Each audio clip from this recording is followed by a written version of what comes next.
Well, hello, everybody. Thank you guys for tuning into the Hood Talks podcast. This is your host, Savannah, and I am so happy to be here again.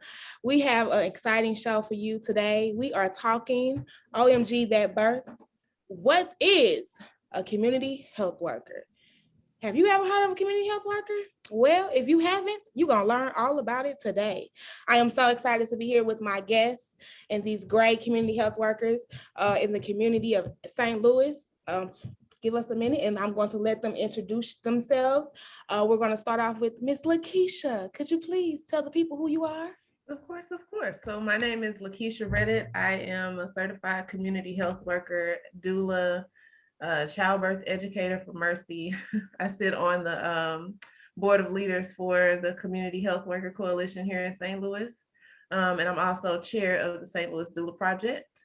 And I do a bunch of things. You're busy. You is busy. I'm busy. Yes. Booked and busy. Okay. Booked and busy. I also own Virtuously Birth Doula Services, where I strive to provide holistic doula support to the clients that I service here in the St. Louis community. And I'm just excited to be here today. Well, I am so grateful for you to be here with me. And shout out to you for coming to me and saying, hey, we need community health workers out there.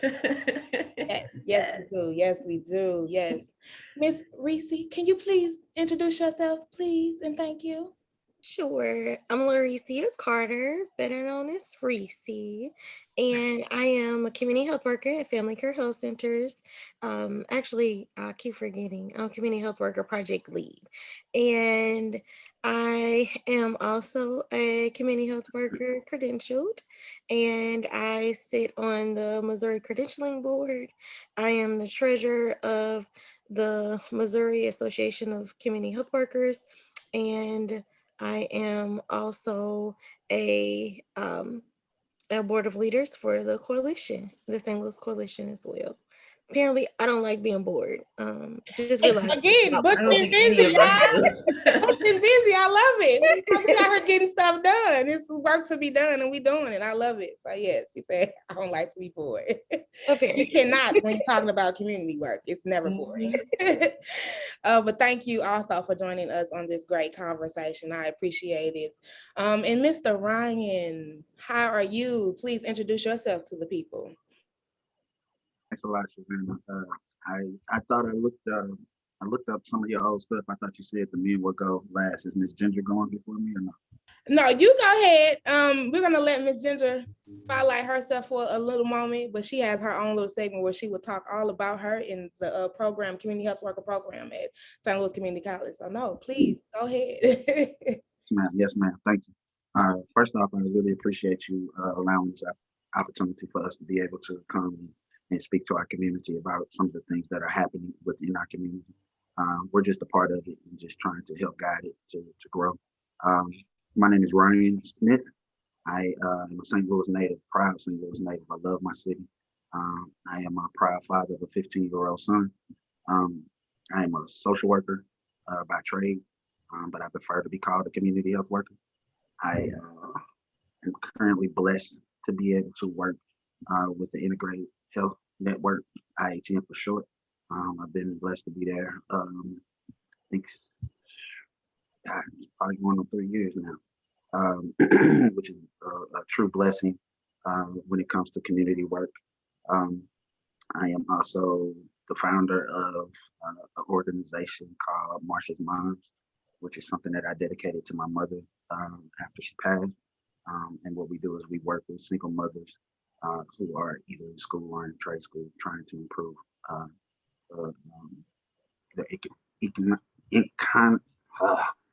their income and the lifestyle of their families. I am also part of the coalition, Community Health Workers Coalition, and at this particular time, I am blessed to be holding the honor of being the chairman of the board of leaders for that organization. All right. Look at that. You're doing some great things. Again, I appreciate you for being here and joining us again on this conversation. And I would love to highlight that you are a Black man, and that is great to see. And you're out here doing the work. So kudos to you on that note. I love it. Miss Sandra. Oh, Introduce good morning. Good morning. I am excited to be here. This is a great opportunity for me. Again, my name is Sandra Ginger. I am the facilitator / instructor for the community health worker class with St. Louis Community College. Just a little bit about me. I retired from Boeing after 34 years, and in 2010, couldn't sit down, started to work in 2011, February of 2011, blessed with an opportunity to become an instructor for St. Louis Community College. And it has been a benefit for me, and I hope for others. That's enough about me, but I am just excited to be here to talk about such a great class that I am extremely passionate about. And I am so happy that you all are here, including you representing the course at St. Louis Community College, and you being here as part of that. I am so grateful and honored to be here with all y'all. I love it, and we're gonna have a great conversation because I think community health worker is a great job, a career, but I also think how great and beneficial it can be to the community, especially our community, and where we're talking about racial disparities in healthcare and all of the things that we have going on in our community. So I'm glad to be able to highlight it and talk about it, and you all joining me. We're going to go ahead and get into the conversation. And I want to start off by giving you guys the opportunity, and whoever wants to go, please, shoot out.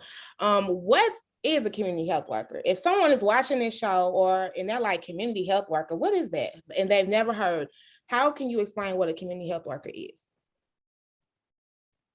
Okay, professionals, I'll leave it to you. Right, tell them. Come on, y'all. I guess they're gonna leave it to me since I'm off mute. They would.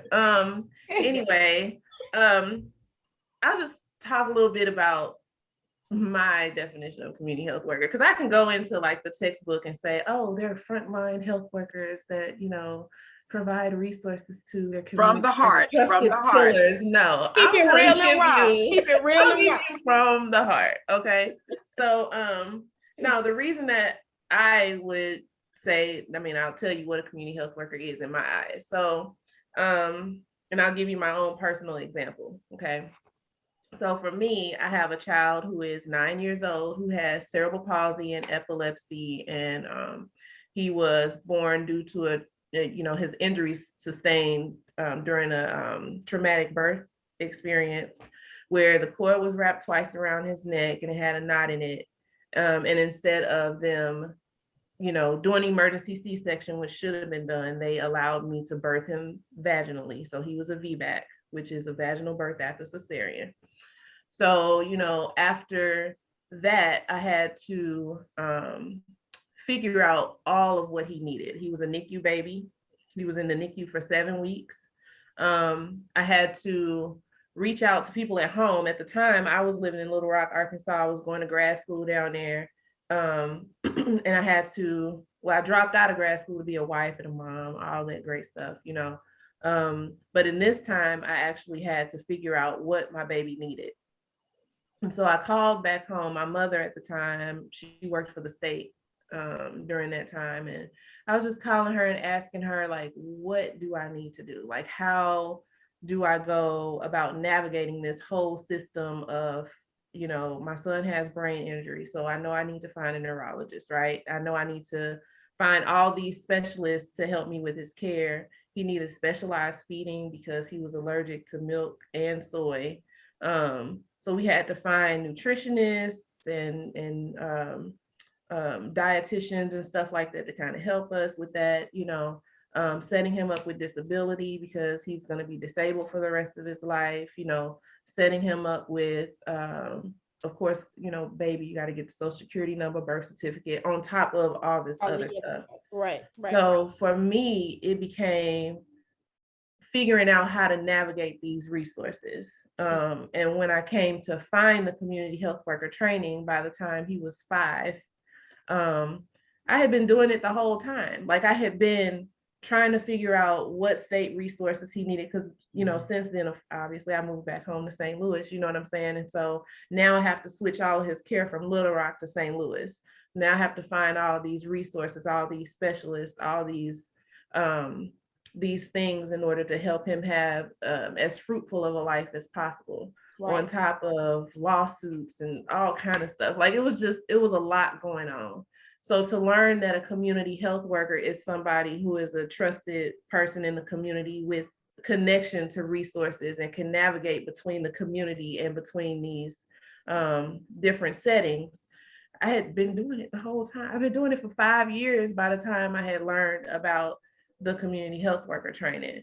And so me, go ahead. No, I was just going to say, so you're saying pretty much the community health worker is like the person that helps navigate through all of that to help you connect through the resources, and help you connect to the people that you may need for your care. Like you said, the nutrition, they could connect you to a nutrition. They can help you fill out paperwork, or they can help you get access to where you need to go to fill out paperwork, or what agencies. You know, there's so many different agencies for different things, so they can connect you to what agency you can utilize. That's basically what you're that's basically all of that. A community health worker helps to hold your, I like to say we're guides. We hold your hand and help guide you through the process. If you've never been there before, more than likely we lived it. And so that's the other gem about being a community health worker. More than likely you have lived experience where you can relate to the community member that you are speaking with and help them to, you know, go through the same or similar steps that you have gone through in order to be able to connect and have a better quality of life, you know. So it's a roundabout term, you know, definition of a community health worker. Okay. Anybody else want to jump in on that? Just add that we're the interpreters. So we interpret the medical field and we know the language of people that often the medical field don't know, that they like a lot of. Yes. Mr. Ryan, what do you think? You've already heard some great stuff, and I think this is also I'm sorry, Savannah, can you hear me good? Yeah. So I just kind of like to add, like, part of the thing with community health workers is the versatility of a community health worker. So one of the things that really stands out to me about being a CHW is that you're really dealing with proven community leaders. These are individuals who have typically walked the walk and know areas about the navigation that you all were just speaking of. From a very unique point of view. I love to say that we're so many different things because we tend to have to be. But I know a lot of times we're always put into a box of addressing needs. The unique thing about us is that we don't just address needs, we address strengths as well. One of the things that is key to us is we're looking to empower the people that we come across. This is not something where we're just trying to be a part of a cycle that is already proven not to work. We also want to be in a position, because we are in a unique position, to begin to start minimizing trauma. And the way that we're able to do that is to stop sending our people to places where they're going to continue to hear no and be rejected for things that they should not be, because they didn't know the right person or they didn't know how to fill out a form. We're really trying to empower the voices of individuals that are within our community, because what we want to do is start the healing and reconstruction from inside out. Yeah. We found that it's a lot better for us to be able to start strengthening ourselves from the vision and the voices that we have, as opposed to those that are on the outside who see it from a very different point of view, and telling us how we need to fix us. Oh, yes. Yes. And I'm listening to all of you, and everything you said is correct in its own way. But my position as an instructor or a facilitator is to let each student know the power that they have, the power that you bring to the table. Because I'm not sure, and I think Brian is, and unfortunately, I didn't have these great individuals in one of my classes, but we connect enough as a family to know. But I think we have to let those who choose this career, and I say career, understand that they are empowered. And you have to feel empowered in order to empower someone else. You really have to know who you are. And I think Ryan has heard me say that enough. Lucretia has heard me say that enough in class, that each person has to really know who you are. Before you can bring anything to anyone else, you have to know you. You have to value yourself and what you bring and what you demonstrate to those individuals that you're helping. So it is extremely important as a community health worker, is to know your worth, to know who you are. And I tell anyone, if you're looking to make a lot of money, that's not going to happen. Your passion is what pays you. Yes. The joy in knowing that you have helped someone else is your benefit. And my favorite words are, we are all put on this earth to serve. We're all put here to serve in one way or the other. And we have an opportunity. How we use that is where we go in life. So if you're not willing to serve, if you don't think that's who you are, then this is not the profession for you. Yes. Yes. Well, that is some skills right there that, amen, if you're looking to be a community health worker, that you need. Make sure, she just dropped some gems, y'all. Because it ain't for everybody. This role is not for everybody. But it definitely is a needed role. And I know that we need more, because it can definitely be impactful to our community. And let's talk about that. As a community health worker, how beneficial are you all in the role of a community health worker, which is also CHW, reference back to the CHW, is a community health worker. What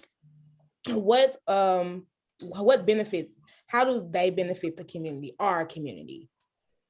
I remember I feel like I move on full circle moments.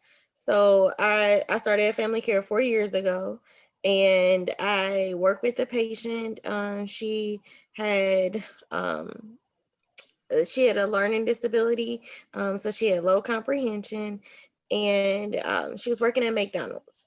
And she told me, she said, she's like, I think they're building an Audi across, somewhere close to her house. And she was like, I really want to move there. And I really want to work there. And so I'm like, okay. So I was just thinking, I'm like, I don't think you move fast enough. So this is me. But I was like, you know what? It's not for me to decide if she's Aldi material or not. And so so I helped her fill out an application, and then we found out about another job opportunity. And it was a Walmart, and she said, can you help me? So she came to the clinic. I don't know, I feel like we worked on this test a bunch of times. So there's a test that you work on. And so she tried it by herself, and she failed the test. And so she called me and she said, can you just really help me? So we sat and we walked through this test, and I just re-asked the questions. And so just having someone else there, me there to motivate her. And she just kind of dropped off, and she kind of just stopped, she stopped returning my phone calls. And so I just assumed everything was great. So about a month ago, she just had another baby, and I forgot, her neighbors were making a lot of noise, and she wanted to see if we had another sound machine. And so we gave her a sound machine, and so I went to her and I was just asking her like, how you doing? I'm like, you look great, the kids are good. And she was just like, yeah, I work at Walmart. And I was just like, wow, you still work, like you work there, you're still working there. And I was just like, wow. And I was just like, I remember helping you do the test to get the job, and like you're still working there. And she, after she had her baby, I think they gave her like 6 months off or something. I was like, whoa, I didn't even know Walmart did that. Okay. It was a long maternity break. And I'm like, man, do I need to work at Walmart now? But I was just like, wow, like I almost started crying. I was just like, man, these babies growing up. Right. Like you really helped her. Like you said, you empowered her, because like you said, all you did was read the questions. And you know, maybe hearing it was better than her reading it or interpreting it, just hearing it. So you're reading the questions, and that helped her, and she got the job, and she's being successful.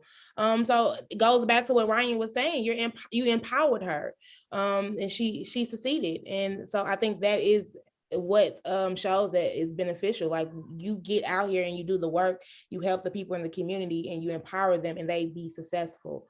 Yeah, I want to say, to add on to that, the one thing I love about being a community health worker is that we literally thrive off relationship with our clients. So like we will, the stuff that the doctors don't have time for, the stuff that the social workers don't necessarily have time for, the stuff that the people that have these limited time frames, they have to see people.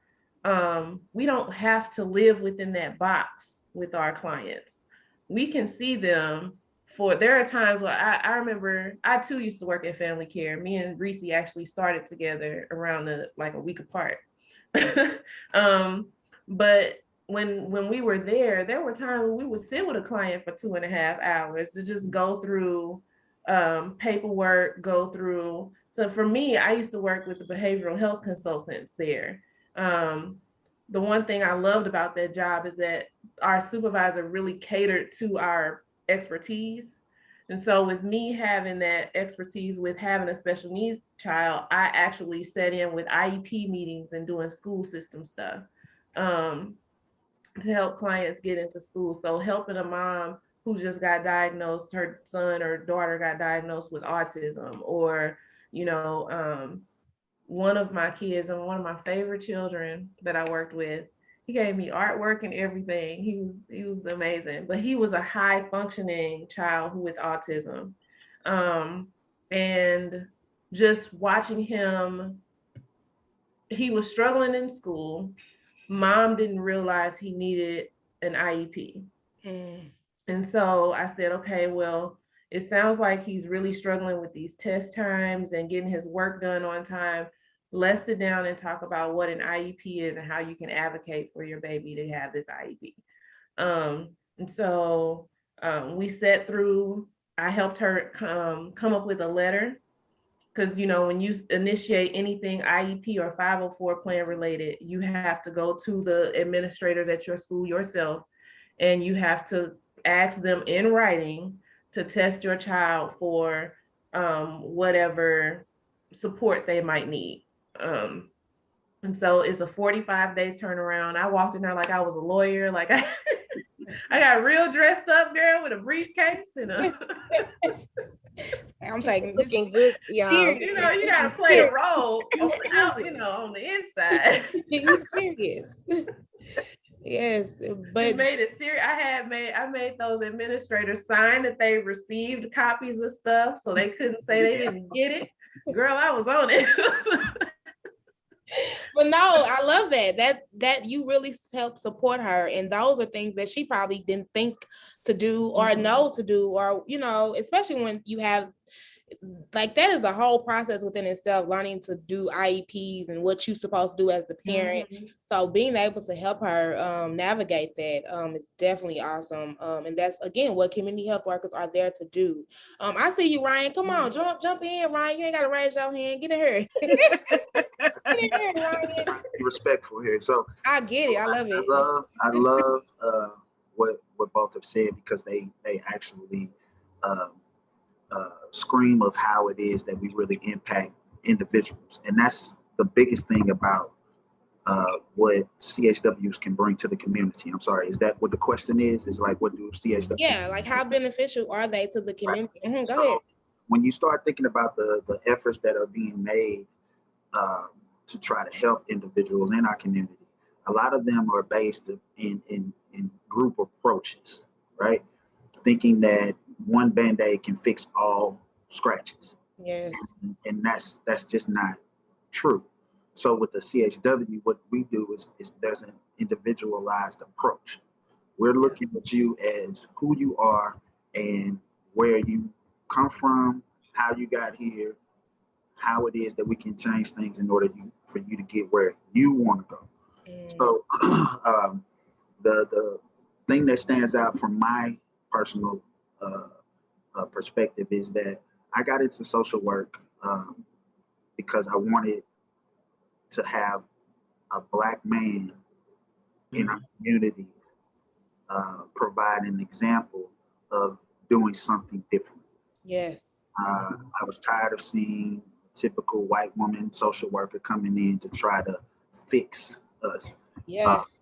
And so with me, it was a thing of, because I grew up in a single parent household.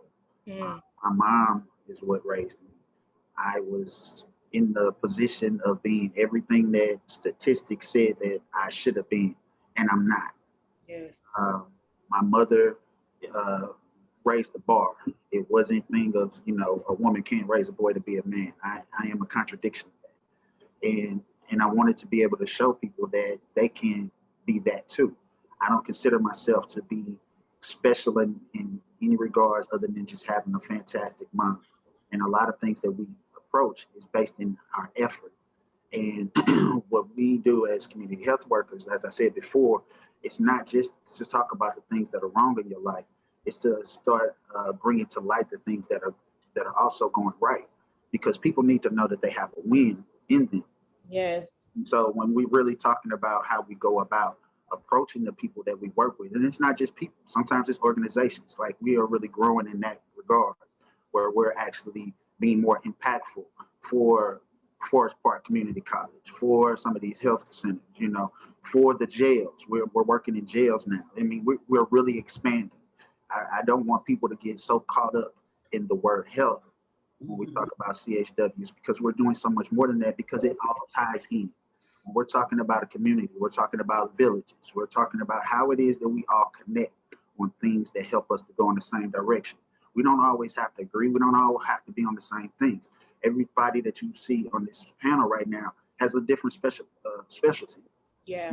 And we want to be able to utilize that, not to separate us, but to bring us closer together. So when I say individualized approach, we really try to go in, Savannah, with what I like to call an order of recovery, right? You just can't go in and just say, well, do this, do that, right? Because some things need to be in order. Yeah. Like, you can't fix somebody by taking them to a drug treatment program and then getting them to stop using, when in actuality, you probably should have addressed the mental health aspect first. This is why they use. If you're hearing voices, you probably started using because of that. But so there's an approach to try to do things so that we can put people in better positions to succeed and not to fail. Because when you fail constantly, over and over again, it has a play on your psyche, your self-esteem. Yes. And then you start finding comfort in failing, and then you find comfort in not trying. So we really want to try to change the mindset by empowering the people that, as we said earlier, proving. We have a lot of, so I don't want to start no stuff. We have people Come on. You have people in leadership roles that aren't necessarily suited for that particular role. Mm-hmm. I don't believe, this is my personal perspective, I don't believe there's anybody who's a natural born leader. All leaders have to be nurtured. Mhm. They have to be built in some form of fashion. And our community is full of community leaders that are doing things that are not even invited to some of the decision-making tables that impact the very communities that they're doing something in day to day. Yes. So that's what this is about. We're trying not to make this about somebody having to have a master's degree and doing something in order to make an impact in their community. We want to start putting spotlight and shine and a microphone in front of these very people who are powerful in their own ways, so that we can start showing more heroes that look like us in our community, so that our youth can start seeing individuals. That's right. Yes. So that individuals can start seeing people that look like them, right? Or look like us. Yes. Because my biggest philosophy is it's hard to dream when you can't see yourself in the scene. Ooh. And I'm going to end Ryan, the show on that note. Look, it's a wrap. We ain't got no more to say. Hold on, wait. I Well, thank whenever you. I hear Ryan speak, I always feel like we need to pass collection plates. Exactly. Right. On this I Sunday. always feel that way. I say that every time. You said You know what? You know And what, it's Sunday Ryan? morning. Come on, somebody. Yeah. On today. You know what? For me, if I'm not going to say I thank God for COVID. I'm not going to say that. But if I could, if it did anything for me, it stopped awards programs. I got so sick of every week looking in a certain newspaper of some big award that is given to someone who, because they're on a board, because they're this, and I sit and look at my students who are in the middle of the grunt work, and they're not being recognized. Yes. That for me was a benefit, and I mean it in the sense that I got tired of the same people getting awards every week, and not viewing those individuals who are really working, who are really in the community, not coming in a three-piece suit. I see one individual from time to time coming to different food banks with a three-piece suit on and all of that. I think we need to recognize those individuals that are in the middle who don't make the three-figured salaries or whatever figures they are, that are willing to put their lives on the line to make sure people are served, that there is equity in health, there's equity in food, there's equity in all of these things. And so I am one of those, and I'm on my soapbox, but I am one of those people that believe we need to recognize the real people. The real ones that are doing the community health work. And I love the fact that Ryan mentioned remove the word health and say community worker, because you guys are doing more. It takes more than a health worker to go and ride in a police car to talk to someone where an event has just happened. It takes more than that when you talk to a mother who has a child with disabilities. It takes more than that. I want to emphasize that I am not a certified community health worker. Probably should be, but I'm not, based on what I teach. But that's not important to me. The most important thing is to watch individuals grow to where they know that they can help others and understand their self-worth. I can't speak or address that enough. The coalition needs to be recognized for who they are, what they bring to the table, not by name, but who you really work with. But I just get so frustrated when I see these programs going forth and everyone shining, but the individuals who are actually doing the work. So I'm stepping off now. I also want to add a benefit to it is that we are able to really, really be the voice of the people in these spaces where they are not heard. Mhm. So we sit on, we've sat in the three of us here have sat in state rooms and talked to people from a St. Louis perspective based off of the experiences that we've had with the people that we've served, so that they, and even our own experiences, because a lot of us have been through a lot of things too. So, you know, mixing our experiences with the clients that we service and going to these state level tables, city tables too, and talking to them about the things that actually matter. Mhm. Like, okay, y'all focus on the wrong thing. Right. This is what we need to be focused on. Exactly. The fact that we're able to say that to people, and I hate the word code switch or the term code switch, but that's kind of what we do. I'm about to say, that's what it is. I find myself doing a lot. We I be switch like, between talking to our community members and then going to these, okay, oh, look, sir.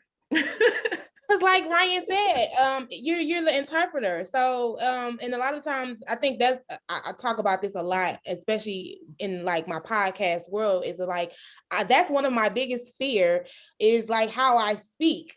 But I'm like, that's why my platform, I started this platform, is because sometimes we do feel like we aren't adequate because we speak a certain way, or we sound out a certain way, and we're looked at a certain way. And so it gets intimidating when you're trying to go sit at those big tables and they're sitting there using them big terms, and you just want to be like, what y'all I be on this. Like, why? So, but it's like, how can we, again, like that's, but you have the interpreter as a community health worker, but it's also like, how do we change that system? Because that's a system that's set up for people like us to not be at those tables. Exactly.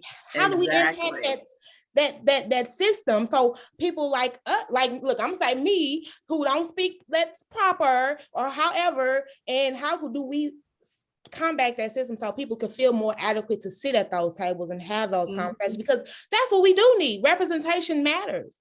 And yeah, just because I can't speak the way you interpret it or whatever, I have a lot of people that understands what I'm saying, and they speak that, and they're trying to learn and understand, and I can interpret for them. So we gonna have to, it's a gap that has to be bridged, and we just gonna have to be bold and just start sitting at these tables, and Okay, I feel like the Community Health Worker Coalition came and just kicked the door in. Like we was just like, I just feel like we came out of nowhere and just kicked the door in, and we was like, bam, check us out, we here. Like that's good. We're gonna have to sit at their tables, and we're gonna have to make some tables of our own too, that's my personal view.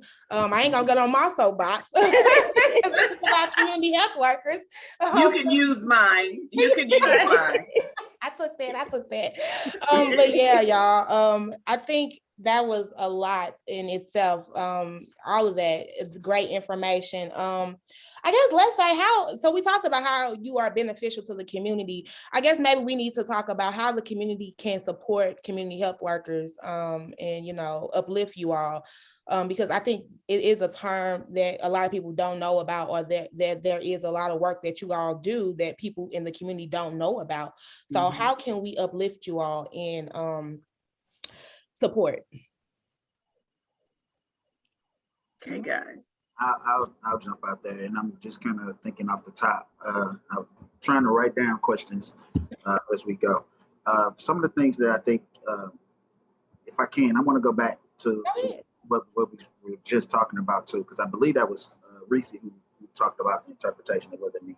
So, but I totally agree with it. And when I'm thinking about, again, how it is that we impact our communities, is that we bring something that allows trust to happen faster, right?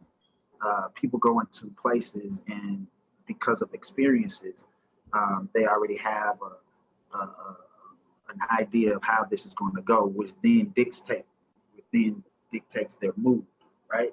So when you have that already going in, thinking, I need to be ready for battle, that's usually how you're going to come across. One of the things that I do, and I'm pretty sure every CHW comes to find their niche in this, is that you find a way that connects you. You find something that is in common in order to let them know that you are coming from the same or close to the same point of view that they are. For me, as Keisha said, you got to get creative with it. And that's one of the blessings that we have, is that we don't try to get caught up in how someone tells us how you need to approach somebody, right? That's huge, because we've already proven that just doesn't work for everybody. In fact, it doesn't work for most people. People have grown to be somewhat numb to the approach of how it is that you go in when you're trying to apply for food stamps, right? Which typically also has a double standard to it too. And when I say a double standard, is that mom can go in with her children and apply, and it goes pretty smooth. But when dad goes in to apply with his children, there are some extra questions that are not typically asked of a mother. It's almost like, what's wrong with you? Why are you not working type approach, right? So we have to be different in how it is that we approach recovery again, right? So our communication does have to be different. And in our communication being different, I'm sorry. No, you're fine. You're fine. I understand. That's how we're developing those types of relationships. So that's how we're impacting it, because the duration, the length of time that it takes for, and I'm just going to use client right now, a client to really be impacted is based upon the length of time that client begins to trust what's happening, right? And if you're only seeing somebody from time to time and things aren't always quite happening, when do we get to the point to where the client buys in? When they buy in, then they begin to be empowered enough to start doing things and see that they can. And that's where we're coming from with that. So I'll say that. And then it's about, for us, if something else I want to throw out there, is that it's exposure. That's what we want to be able to do. I say, as a parent, it's not just about, my son was born, I was just really big on thinking about how I really want to go about this. His mother and I, we really talked these things out. And it wasn't just about providing food, shelter, and clothing, right? It was about exposing them to different things so that he can make better decisions, right? When you are only, when you just know your block, you don't know what it is that you really can do, right? And we're so quick to fall into these cycles that have been created. And I'm really big, even like with school nowadays. We have all these classes, and let's be realistic, a lot of these classes aren't really suited for how somebody learns how to live as a grown-up. Yes. Instead, I always say that, we need to be able to start again building on the strengths. If you have a student that is great with their hands, we're running them off because they can't do math, right? Right. If we were teaching that in school from the beginning, think about that type of individual by the time they become 21, right? Everybody's not college bound. Everybody is not that, but we keep trying to push it. So everybody in the box. We are, right? Yeah. So we want to be able to improve our community by addressing all aspects of our community, the good and the bad. So our approach is this. When we recruit for leadership, we're not just looking for the typical so-called leader, the best looking guy who was the quarterback on the team and all of that type of stuff. Guess what? Those bad guys, those drug dealers, those gangsters or whatever, they are leaders also. And we all just need to be, like I said, going in the same direction. We don't necessarily have to be on the same path. And that's something that we try to do as well. But to answer your question, and this will be a little shorter when I say, how can the community help us out?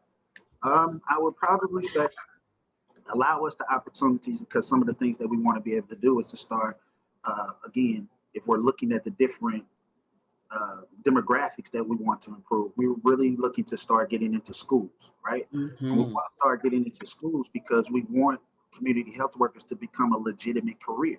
We want this to fall into the same realm as nurses when they first started out, right? We want children to start saying to themselves, I don't just want to be an astronaut or this, that, and other. I want to be a community health worker, because with that also comes pride in your community. Yes. Start replacing that pride with fear. I said that wrong. Start putting pride in place of fear Fear. and all these things that's running our communities right now. Think about how different we can start changing ourselves, and that doesn't even cost. You see what I'm saying? When you believe, when you are able to be a part of this mural that's not just about somebody who just passed away, or this garden that just came up, or the fact that we can get back to some times when our communities was really looking out for us, and somebody can help Miss Johnson take her groceries into the store. These are things that we can do just based off our own effort, but the mindset has to change. So it's just an opportunity. I'm asking the community to be able to provide us with an opportunity to show you that things can be done differently, effectively, and that we need to be able to get out of the cycle of just going along with money and all of the details that come with it, because not all money is good money. When you take some of these grants, they only want you to do so much with it, and it comes down to it.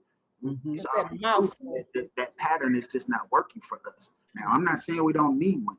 I'm just saying that sometimes we can get a lot done just by effort. Ryan, I could not agree with you more. The class that I have that I'm involved with right now, I was talking the other day, and when you mentioned schools, that hit a sore spot for me, because our children are going to be, I can view, I have friends that are teachers, our children are struggling. And if we, as community health workers, if we go in with that, a different mentality than what is already in the school, to help them to figure out where their needs can be met. Our children are struggling. Once again, I'm repeating myself, but we need to understand there's certain things that they are going to need. Someone that can sit and read with them for an hour, someone that can show them there is a better life, or provide for them outside of what they hear of what they cannot do, but more of what they can do. I think if we can find a way, and I'm speaking to you leaders, you board of leaders, trying to get into the school system, somehow our St. Louis public schools, our county schools, to promote community health workers. My husband was in the hospital for a short period of time, and I made an appointment, and I'm still waiting for a call back, with the president of the hospital, because I wanted him to understand the value of the community health workers that he has there in that hospital setting, that feel that they're being underpaid and they're not being utilized to the level that they want to help people there, the patients that are coming in. So I'm still waiting for a call back, but those are the things that as community health workers, where we need to look outside of some of the things that we would normally do, but go into these schools, because I had, at my age, I see and have seen a lot of things. And I can see the neglect, that our children are receiving, parents who were neglected and whose parents were neglected. Generational. So we need to really, I'm looking for community health workers to expand more into the schools where it's not just health, it's a mental health, as Ryan keeps saying. We can't expect our children to do differently if they are dealing with certain issues. And I want to just say, not even just when you said, like, you guys talked about the mental health and the health part, but basic, like you said, basic skills. Kids, like how to survive day to day, like bank accounts, opening up bank accounts, how to budget, how to apply for a job. We can start them at an early age. How to apply for fill out an application. So these are things that can be taught, that if you're not teaching at school in class, how about you have an extra curriculum course and bring in community health workers and take them out of class for 30 minutes or an hour and teach these basic skills. Because you think back, like you said, some kids are into like building, and if you're just sitting them at a desk and telling them this all you're gonna do, look at this computer and learn these concepts, these different, and you're not saying, here, let's use your hands and learn how to build a building, you killing the spirit of the next carpenter, or you're killing the spirit of the next amazing builder of the next arch. So it's like, right, how do we tackle the needs also of the children individually and stop boxing them into one category? You know, when we were that's kids, I important. remember learning how to balance a checkbook. Mhm. I was gonna say that was a course that I've had in school too. I think Yeah. in school, you know how to do a checkbook. We learned how to balance a Bank checkbook. account. We How learned how your to write paycheck checks. come? Like kids don't even know about paying taxes. You hear me? Like No. if there's some 16-year-olds that's working right now, they don't know how they are paying taxes or how to But tax. let's be honest, there are adults who are struggling with the same things. True. This is But, really yes. I agree. I agree. I do taxes, and I absolutely know that there are some people Yeah, who just don't understand at all. And so like we take those opportunities, even with me working a job like that was geared around taxes. Like if I had a young woman on the phone, or a young man that were like, they say they're in college. First of all, congratulations. Like you graduated high school. And so I think, I don't know, I will make a basket for someone who I do not know. And I will go, like, the other day, it was a young lady. She graduated from high school. I gave her like $20. I gave her $20 just because I'm like, I'm proud of you. If ain't nobody else told you today, I'm proud of you. Okay, this fellow Black woman is proud of you. Okay, and so I think we don't take those opportunities, and school is a huge thing. And just thinking about those things that actually, I was talking to my sister about this the other day about college algebra. Like, how many times do we use college algebra? I will tell y'all that I failed college algebra a couple of times, and then I said if we had another class, an option of contemporary math. And that was a class that was beneficial. It, like you said, it taught us how to, it taught us about mortgages. It taught us about car notes. It taught us, and I was just like, so why is this not required versus knowing some numbers and some letters? Don't even know about, I ain't gonna never use. Adults don't even know about interest rate. They just going to get car notes and they paying all this 20% interest rate. And they trying to figure out why they never paying their car off. Like, no one is teaching that it's better to buy the car, and they're not the value. They don't know the value of the car is going down after you buy the car, so you're not going to get your money back. So it's a lot of that financial literacy. It's a lot of that like you said, Miss Sandra, adults don't even know, and so they're not teaching the children. So the children are growing up and not knowing savings. Children don't know about saving money.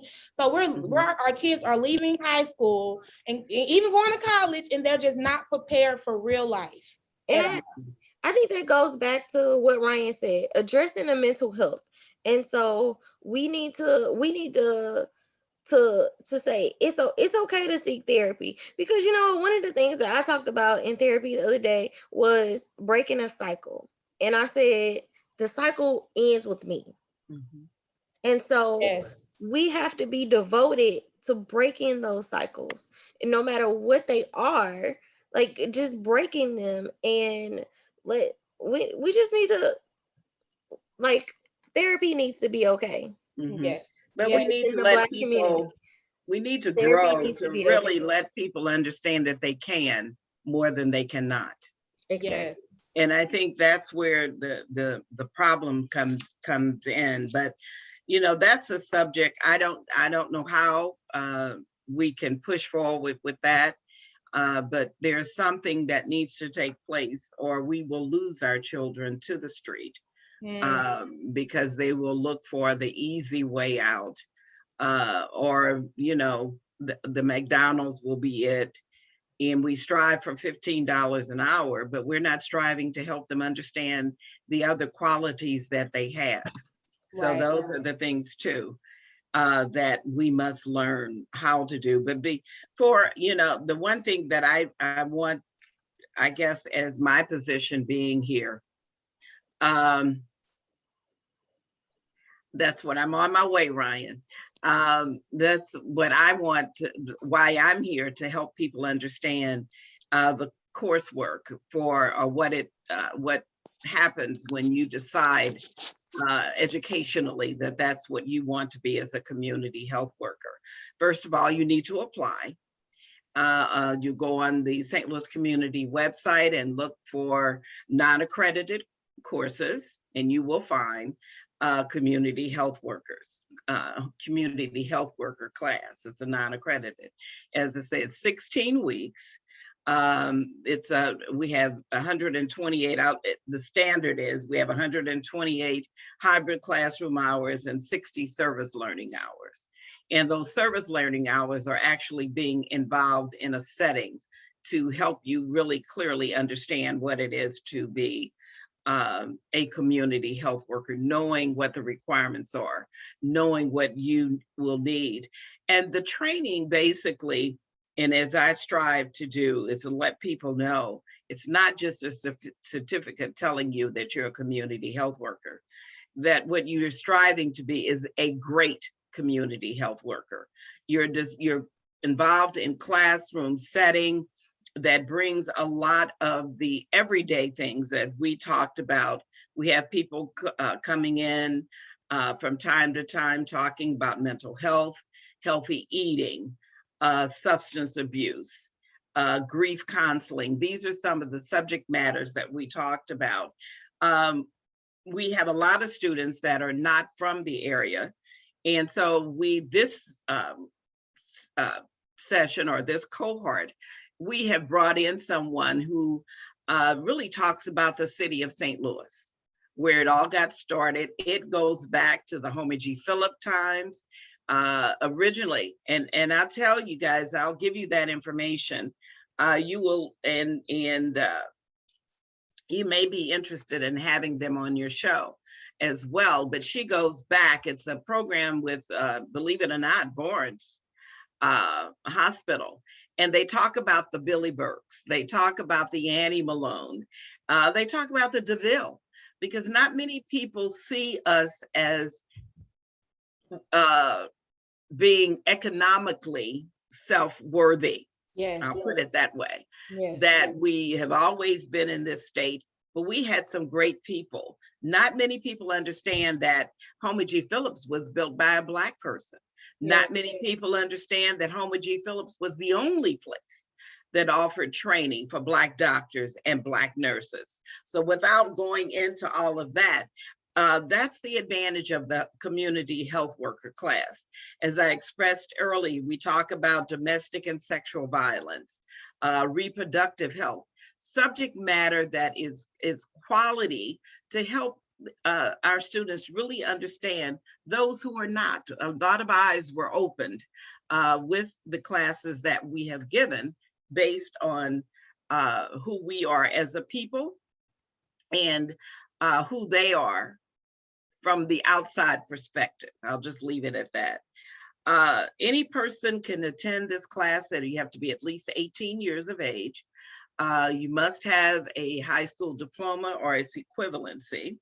And demonstrate academic and career readiness. And what we mean by that is to be able to read and be able to read back what you've learned, your homework and all of that, and demonstrate a passion for a community health worker. It's just, as I said before, I emphasize that we're all put here on this earth for one reason or the other, to serve. And if you don't have that serving or that service mentality, this is not the career for you. You will be more of a detriment to your clients than you are a benefit. So you really have to understand that.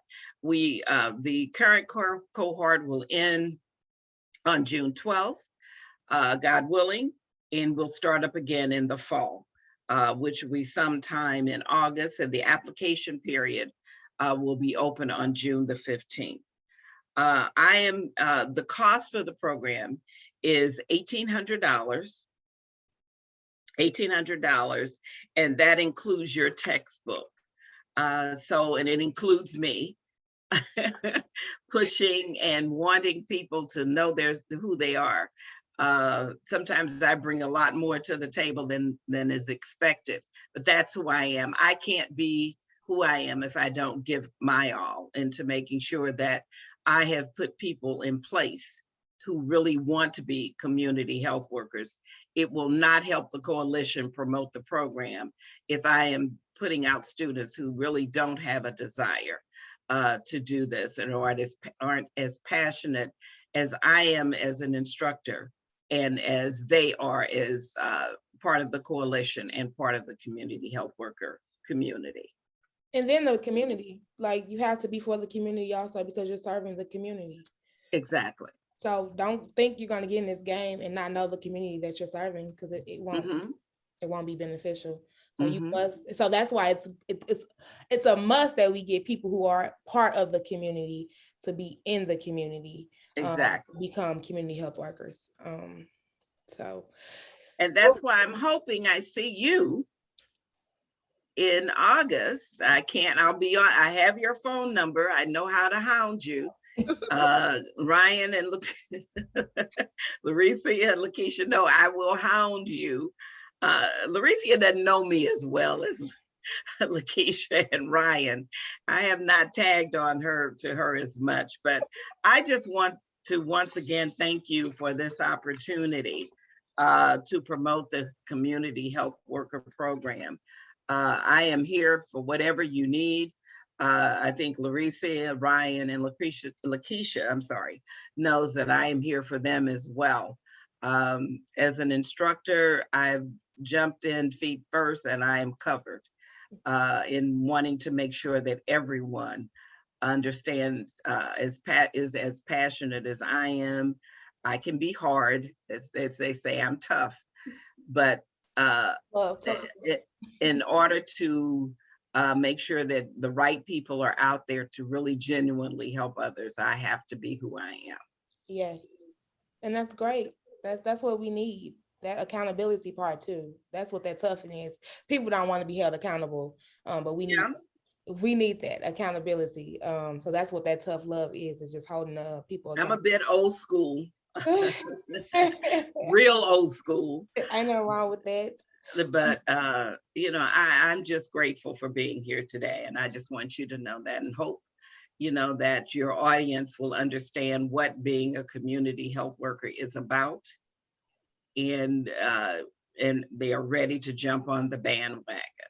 Yes, that's my goal, and my hope is also for the community to understand what a community health worker is. So if you need one, again, I think we need to do that part too, is how do someone contact or get in, like, where can someone go to get a community health worker if they're in need? Where are you all predominantly now working? Where are the community health workers? If one's like, I need a community health worker. I know like Nurses for Newborns does, they have a community health worker. Where else? Hospitals, I'm hearing hospitals have community health workers. Where else can a community health worker be accessed? Of course, where Iep is a federally qualified health center. So like your Peoples, your family care. I'll just be for real, family care is, I believe, the only FQHC with a dedicated community health worker department. And then there's community health workers at Mercy, there's community health workers at Christian, there's community health workers at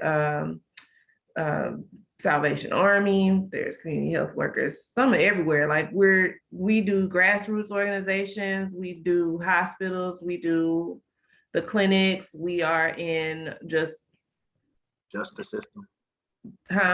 Justice system, yes. Grassroots organizations. We some are everywhere. Now, some of our organizations, like I know Beyond Housing and 24/1 has one, like, that we're some everywhere.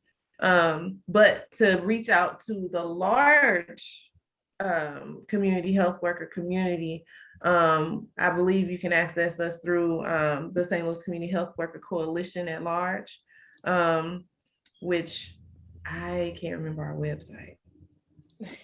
We'll post it. We'll post it. We'll get it to you. Yes, we'll get it to you guys. And then also Ms. Ginger can, send something to Laurie. Laurie has the master list of community health workers and everybody who has come through the training. And you can also reach out to us individually if you wanted to, so definitely and we can put you in contact with community health worker fashion, we can put you in contact with the community health worker that can fit your needs. I do like that. And so when I say I will post for you all who are listening and you're not watching, we are on the Hood Talks podcast. It's on Facebook and we're also on Instagram.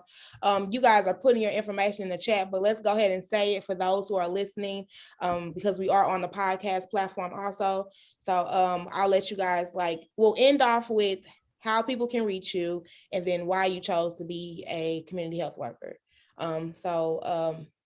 Miss Lakeisha, you start us for the end off and we'll go. Yeah, so I am in a variety of places, but you can reach me at 636 area code 244-8337. My email address is Lakeisha at Virtuously Birthed, and birthed is spelled, it's a play on words, so it's BEARTHED. So it's Lakeisha at virtuouslybirthed.com. You can also find me at Mercy, and through the coalition and some of Facebook, Instagram. On Instagram, my handle is virtuously_birthed doula 17. And then you can find me at Virtuously Birthed on Facebook. But yeah, I'm put all that info in the chat too. On Facebook when I post. On Facebook. Miss Larissa, why did you choose to become a community health worker? So, like I said earlier, my son was the biggest motivation for me to become a community health worker. And I've just been blessed to be able to roll it into being a doula, being a childbirth educator, being an herbalist, being all these things to my community members. So my son was my biggest motivation. And he, like I said, I've been doing this since he was alive. And so technically I've been a community health worker for 9 years, going on 10, come August 29th. So this is my life's work. And I'm just proud to be a community health worker. Well, thank you, honey. And I'm grateful that you were here and graced the stage, the platform. Thank you for having us. For having me too. Miss Reese. Okay. Why did you choose to become a community health worker? So it was more like community health worker chose me. So I was laid off, and so it was like that I think it was about 3,000 of us. I worked at Macy's in the call center, and so this was after I had graduated school, and I just needed a little nudge to go ahead and leave and start my career. So I have a degree in sociology, minor in psychology, and a trauma certificate. And so they came in and just told us about like the classes, told us about a community health worker, a phlebotomy class, and I was just like, oh, okay. I'm like, that seems kind of interesting. So then I applied for the class, and I was just like, wow, this is me. I've been doing this my whole life.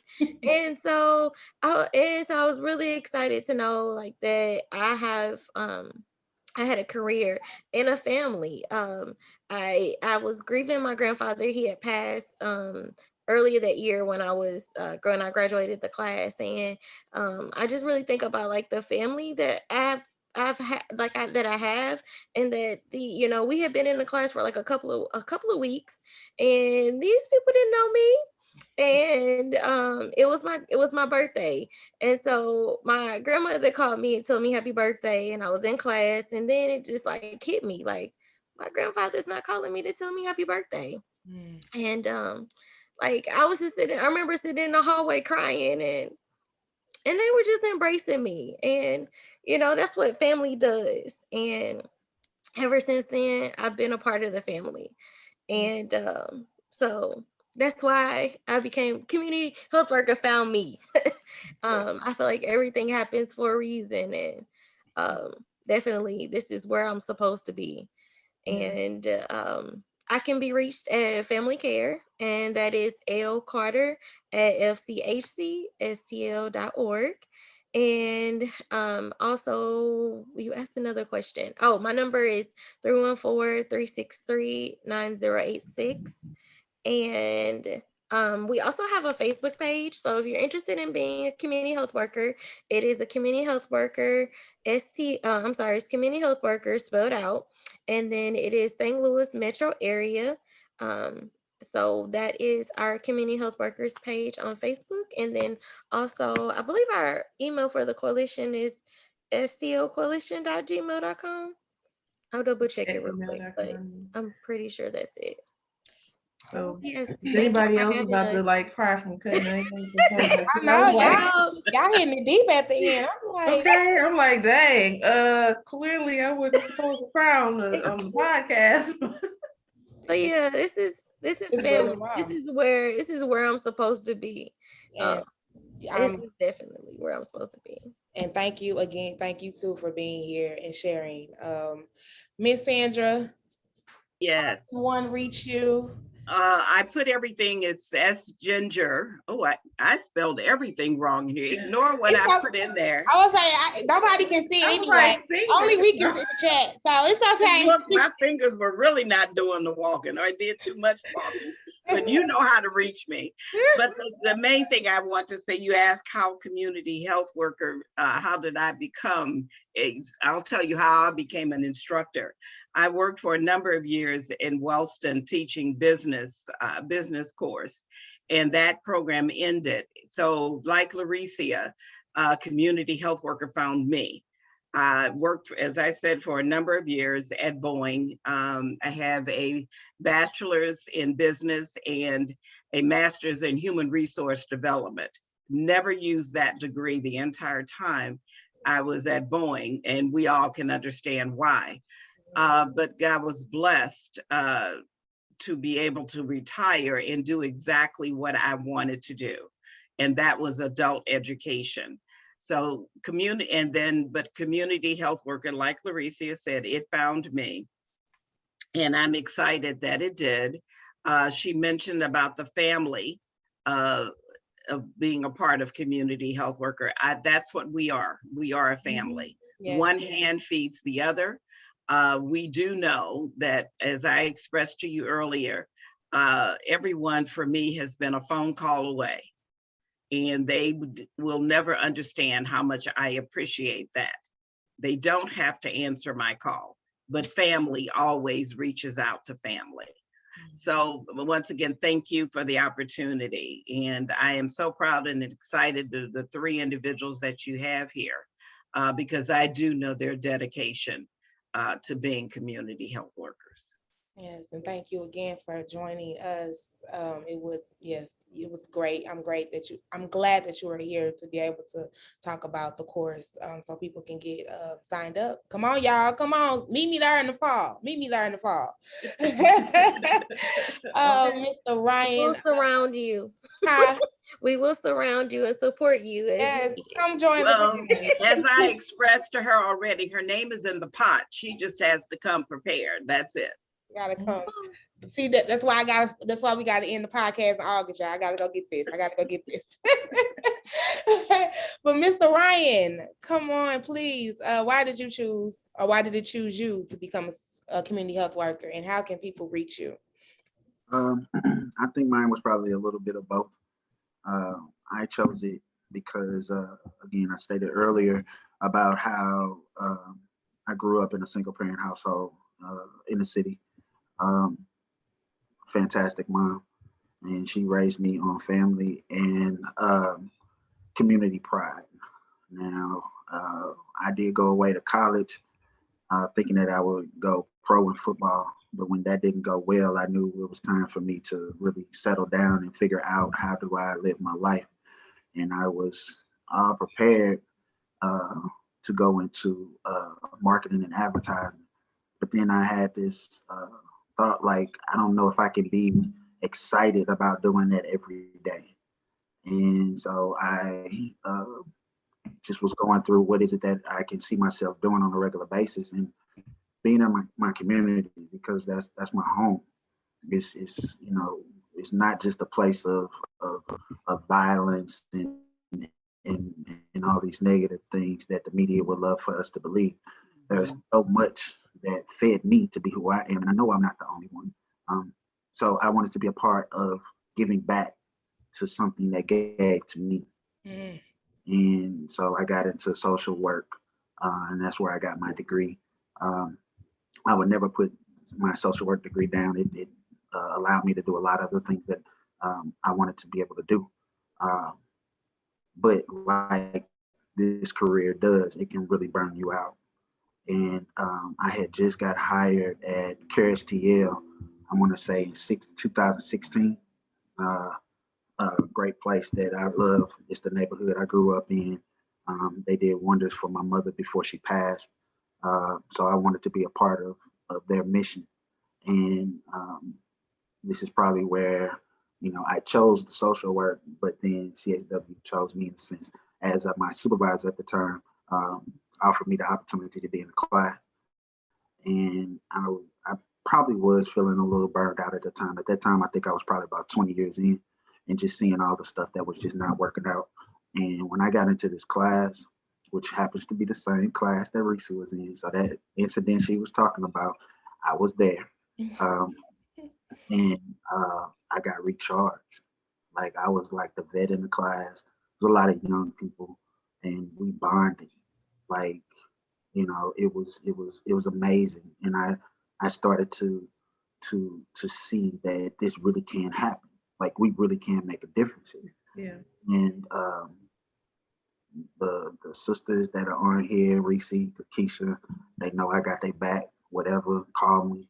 You know what I'm saying? Yeah. When I come to them for personal things that they needed. I was going to change tires for people in the crew. You know what I'm saying? Miss Ginger is like my great auntie, and I am. she, she calls me if there is no, let me check, let me see my schedule. It's tell me when you need, right? So when you're surrounding yourself with people like that, you feel so much more empowered in doing the work that you do. Yeah. And that's what we do. Nobody is trying to take everything on themselves anymore because they know that there are other people, and that's kind of how we want to build out.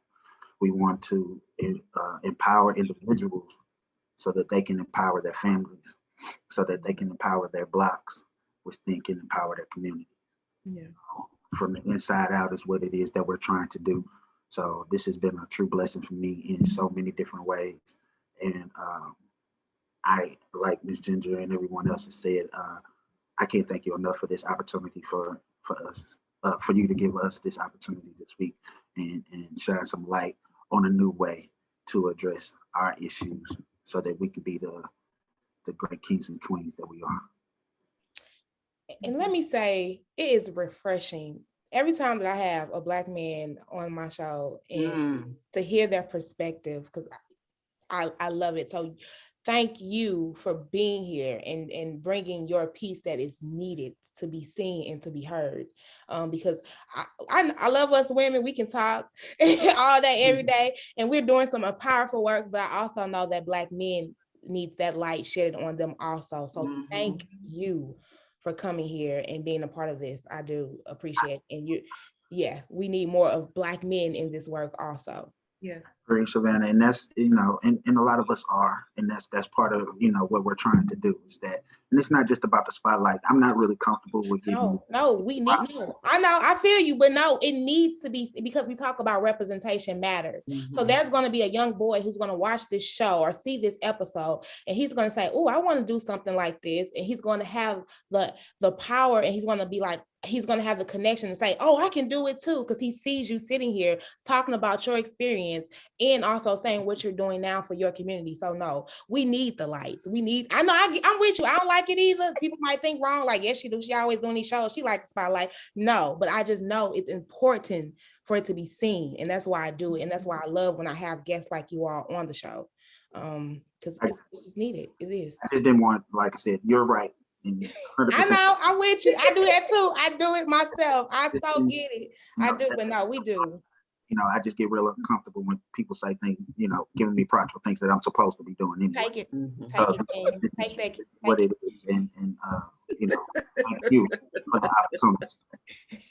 And We how don't can like people it. reach you? We have to force it too. I know, and that's a lot of them. I understand. That's why I'm like, no, take it, Kings. Take it. Y'all deserve it just as much That's as right. anybody. And Y'all the first thing out of Ryan's mouth is not about me. and that's what I Always the love first thing out about of it. his mouth. Yeah. Always. And that's what I love about it. That's just much respect. And how can people reach you if you want to share? If not, that's fine. I understand too. No, that's fine. So at my fabulous job of IHN, provided me with so much. My email is rsmith. It's rsmith at stlouisihn.org. So that should spell St. Louis IHN.org. The phone number that you can reach me at is 314-393-6167.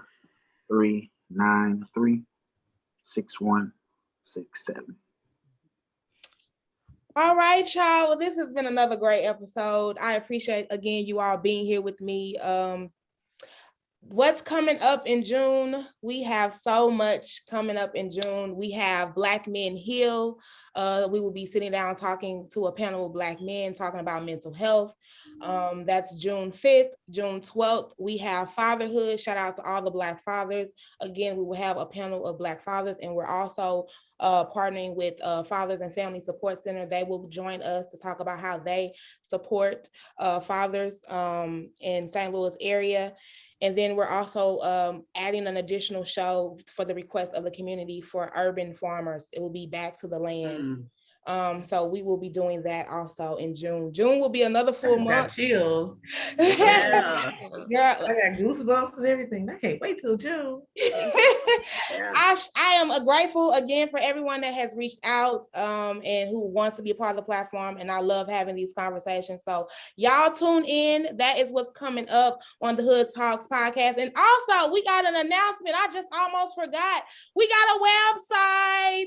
So please go check out www.thehoodtalks.com. It's www.thehoodtalks.com. We have a new website, and you can go and find merchandise there. You can go and fill out our feedback form where you tell us how you feel about the show. I would appreciate all of that. And yeah, y'all just keep tuning in. Thank you all for listening. Thank you all for watching. The one thing I want to say before we leave, you keep doing what you do.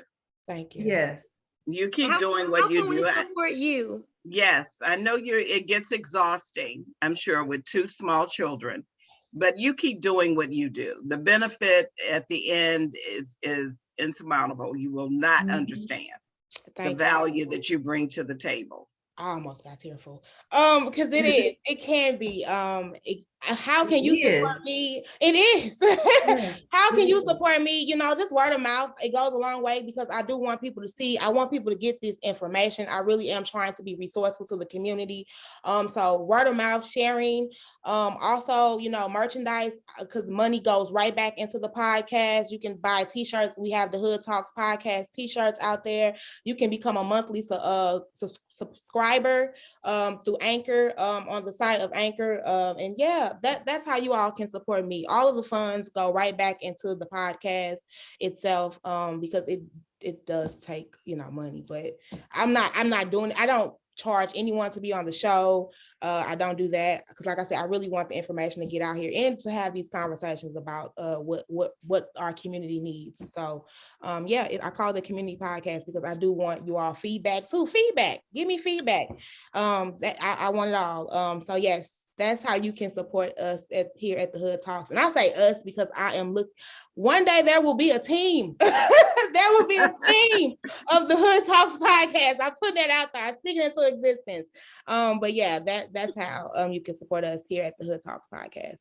And that is it, y'all. Thank you again for tuning in. I appreciate it, y'all. Thank you all for being here.